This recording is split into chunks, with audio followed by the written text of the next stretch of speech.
Hi, good morning sa inyo. Good evening, good day kung nasa mga parte kayo ng mundo at welcome sa panibagong vlog, mga repa. Nadidinig niyo ba yun?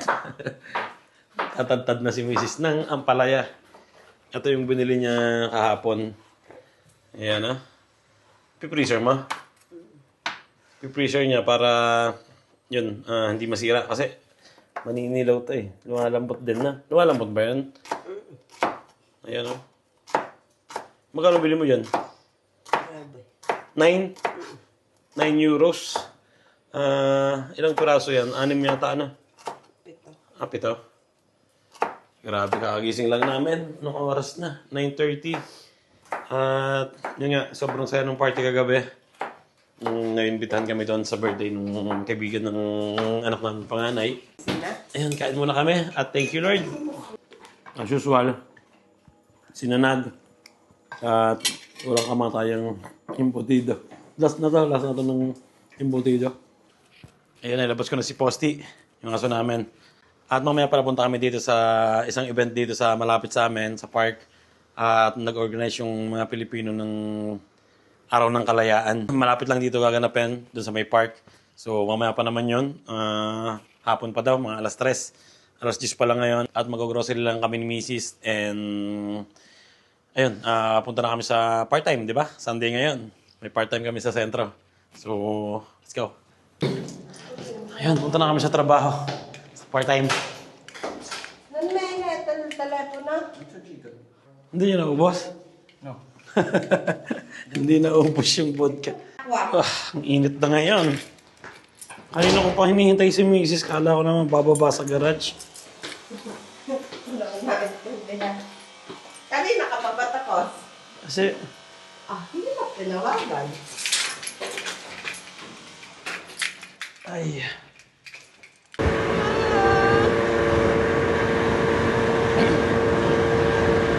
Ayun, trabaho naman. Sobrang init ngayon, grabe. Buti si Mrs. Maputi. Kaya ako sunog. Sunog na, susunogin pa, di ba? Ay.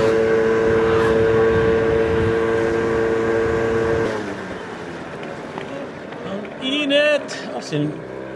Akala ko binasag yung kotse eh.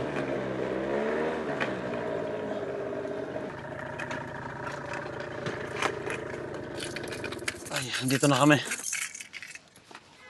Part-time. Wow. Ang init. Merienda muna kami.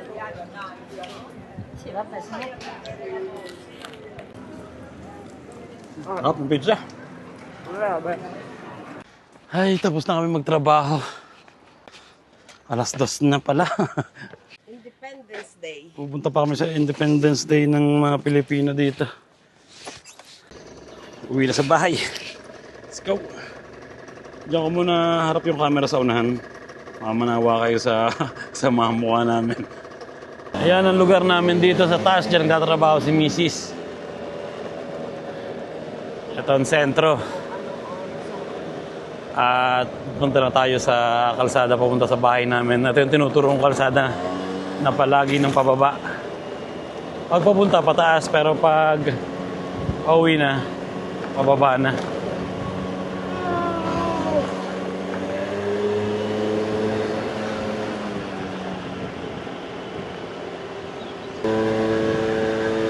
Sobrang init. Siguro halos 2:30 na kami makakarating nito sa bahay. Saka pa lang kami magkakain ng tanghalian.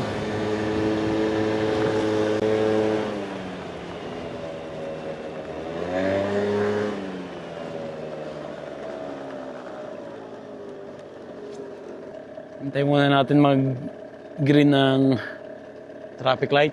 1, 2, 3.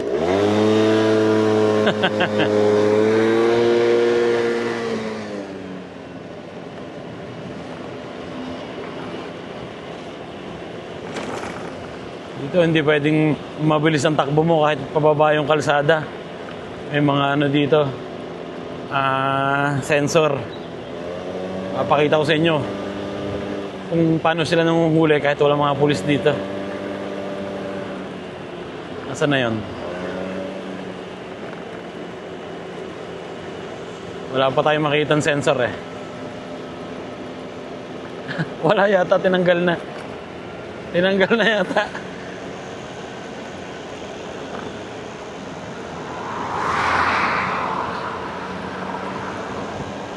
Kaya mabibilis na pala ang sasakyan, no?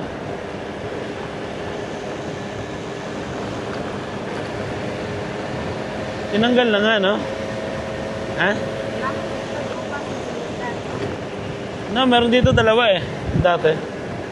Isa dito tsaka dun sa amo ni tita.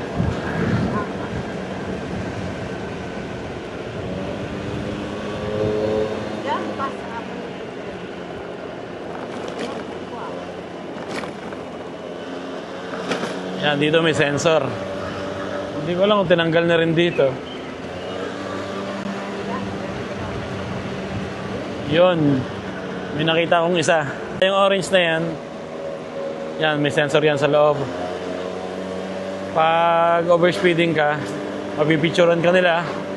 Tapos, yun, darating sa bahay mo ang multa. Automatic, di ba?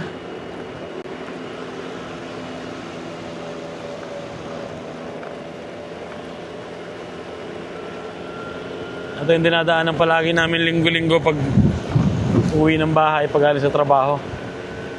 Ganda na, nakaka-relax na kalsada. Pero mga nakatira dito, mga mayayaman, halos hindi na ako nagagas dito pag umuwi kami. Pababa naman yung kalsada. Ang problema lang eh, siyempre makonsuma sa preno. Ganito yung lugar namin, di ba? Probinsya.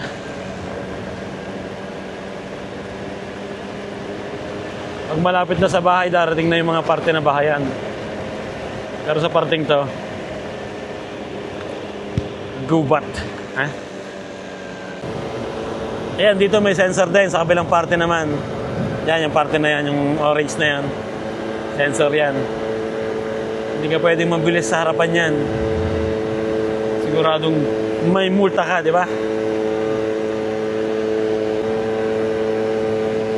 Ito, sementeryo. Itong lugar na to.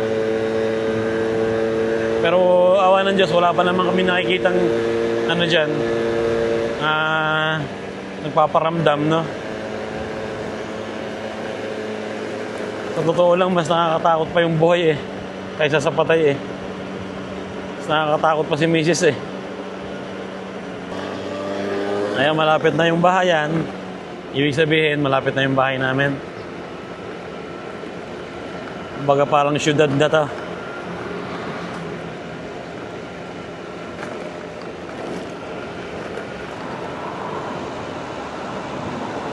Ang taas na yung daanan ng train. Yan, dito puro bahay na. Ito na yung lugar namin.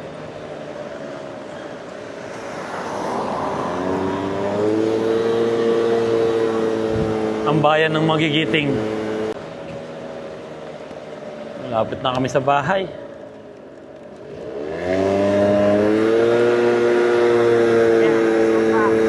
Tropa.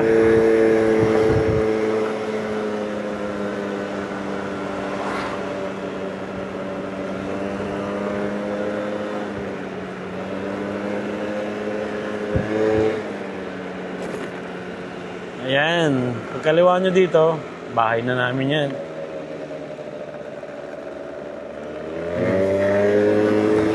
Dire-diretso lang to.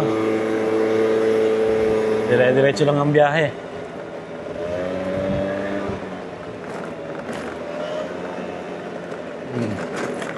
Ayan. Ang baba nito, garage na namin.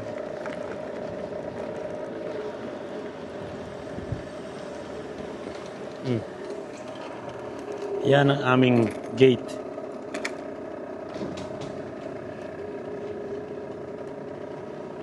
Ay, grabe ang init ngayon. Ang init ng balat mo. Ang init ng balat mo. Yung pagbukas na yung gate, edi pwede na tayong pumasok.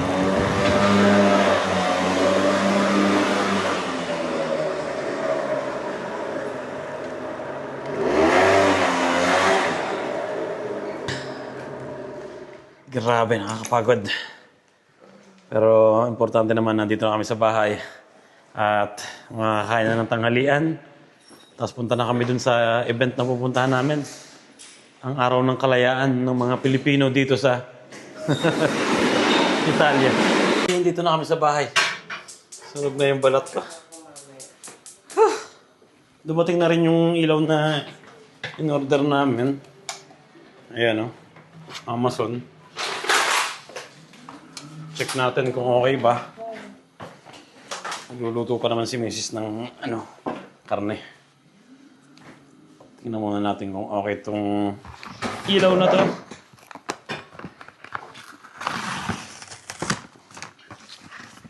May Amazon ba sa Pilipinas? Wala na. Ha?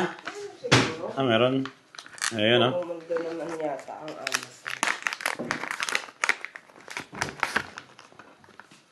Uy, dalawa. Reserva mo isa. Dalawa pala yung nabili namin, ha? May reserva pa tayong isa dito. LED. Diba?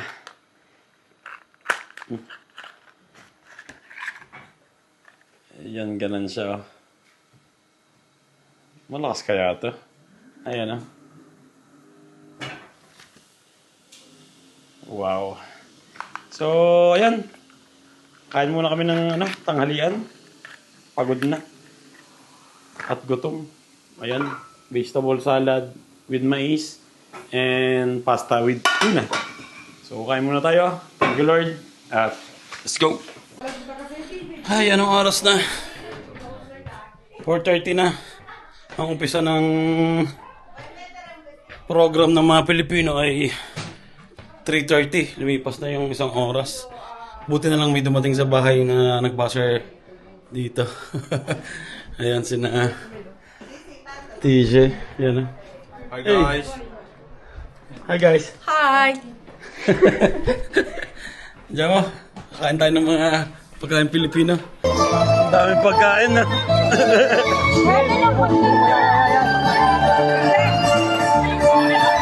Tawa pa nga ni Bayla. Parang i-flash mo pakita mo pangalan ni Bayla. Yung pangalan. Kasi nagutom ng mga tao sa pagkakasama.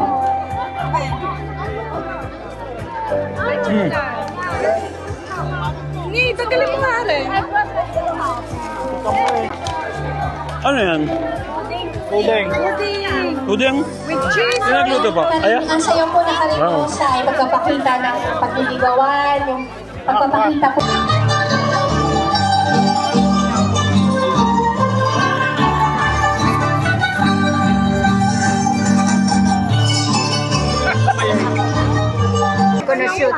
Oh, may kalamay, ah.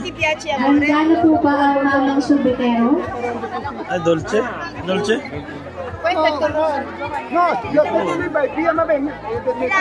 Napos de presa, Flora. Ciao, siya. Ciao. Ay, aray kita, di. Ano ba na ba?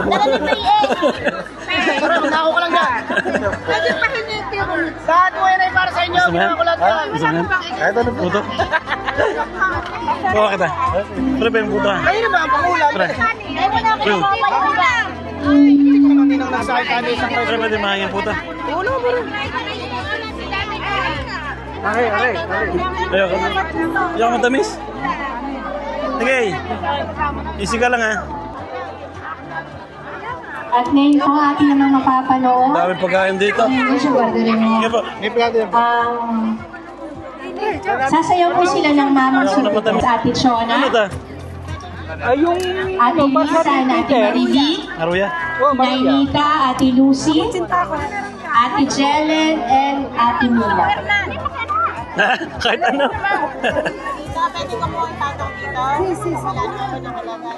Pre, hati tayo. Sama. Oh. Hati na lang tayo kay Maruya. Regan. Bono. Self-service ba? Pwede po. Oo, magbibigay sila. Kumuha na po lang ako. Ayoko ng matamis eh. Wala pa niyang di matamis. Ang dala namin, binagoongan. Ayun ang mayor namin dito. Ex-mayor pala to. Sige po, pumesto na tayo. Kuya Pets, Ate Grace. Tagsama. Ay, nakakayat, hindi naman. Ay, ano daw masasabi mo sa mga handa mo? Okay naman.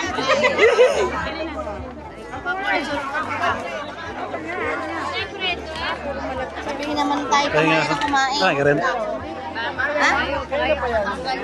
Dati pa. Asan na kayo? Okay. Ayos na ate. Tanta Aula Donna. Una po,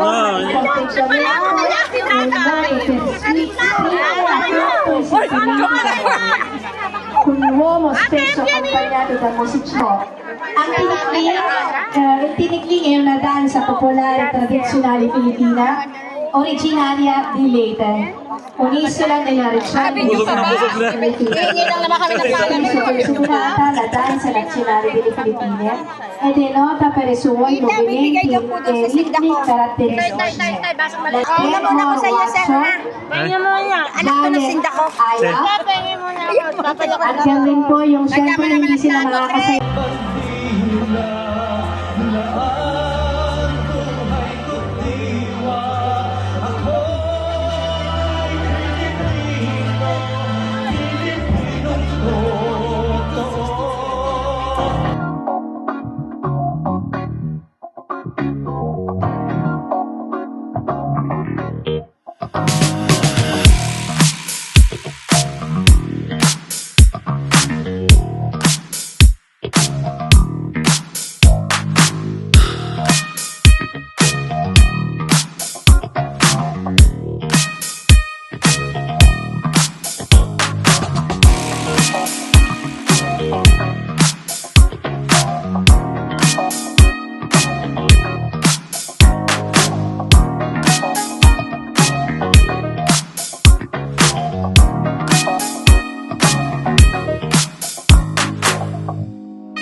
Hi, andito na kami sa bahay. Grabe, hindi na kami magluluto. Dami namin nakain doon. Masaya yung nangyari. Ang daming Pilipino nagsama-sama. May iba-ibang lugar. May Batangas. Iba't ibang lugar ng Batangas. May Laguna, may Kapampangan. Ano pa, may Mindoro. Ayun. Busog. Dito na kami sa bahay. Umuwi na kami kasi lalabas pa itong si Posti, yung aso namin. Ayan, tataas ko na rin itong aming tulda. At wala nang araw dito. Ay, init pa rin. Ang lalaki na ng aking kalamansi. Pwede nang pitasin yan. Kung magluluto siguro ng masisig, pwede na to. Ay, taas ko muna itong aming tulda.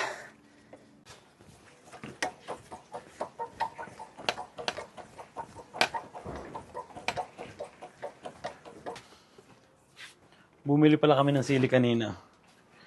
Pero hindi pa siya mapupula. Ayan, ang mga yellow pa lang. Ayan ang pangalan niya.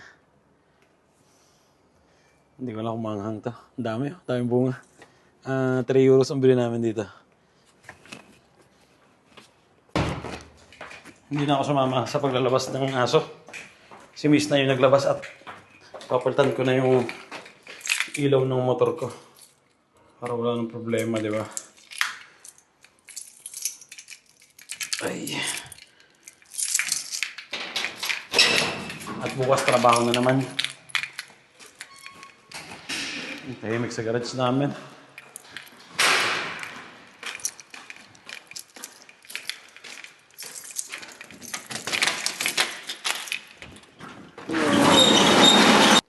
Yun, okay na. Napalitan ko na. Ayan. Di ba? Testing. Puti na ngayon ang kulay. Tayo natin ang ilaw. Ayan Diba? At ayun, ready na. Para magtrabaho bukas. Natapos na naman ng 2 araw na bakasyon. Balik trabaho na naman, di ba? So, dito ko na rin tatapusin ang vlog ko ngayong araw na to. Sana nag-enjoy kayo. At ingat palagi. At salamat sa panonood. Salamat sa suporta. So, yan. Kita-kits tayo sa susunod na vlog. God bless sa inyo lahat. Ciao.